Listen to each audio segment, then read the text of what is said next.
కాంగ్రెస్ పార్టీకి భయపడే ప్రసక్తే లేదని కార్యకర్తలకు అన్ని విధాలా అండగా ఉంటామని బీజేపీ రాష్ట్ర అధ్యక్షుడు రామచంద్రరావు భరోసా ఇచ్చారు.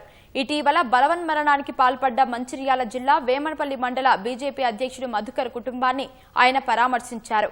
పోలీసుల ప్రోద్బలంతో కాంగ్రెస్ నాయకులు బీజేపీ శ్రేణులను వేధింపులకు గురి చేస్తున్నారని ఆరోపించారు. మనోధైర్యం కోల్పోకుండా కార్యకర్తలంతా సంఘటితమై కాంగ్రెస్ ప్రభుత్వంపై పోరాడాలని పిలుపునిచ్చారు.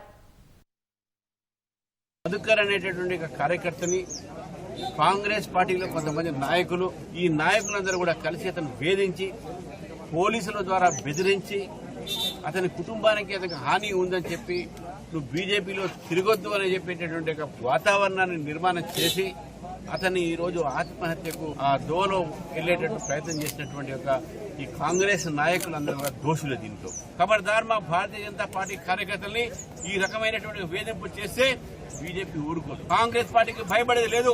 మనం ఎదిరించాల్సిన అవసరం ఉన్నది. పార్టీ వారితో పూర్తిగా అండగా ఉంటుంది.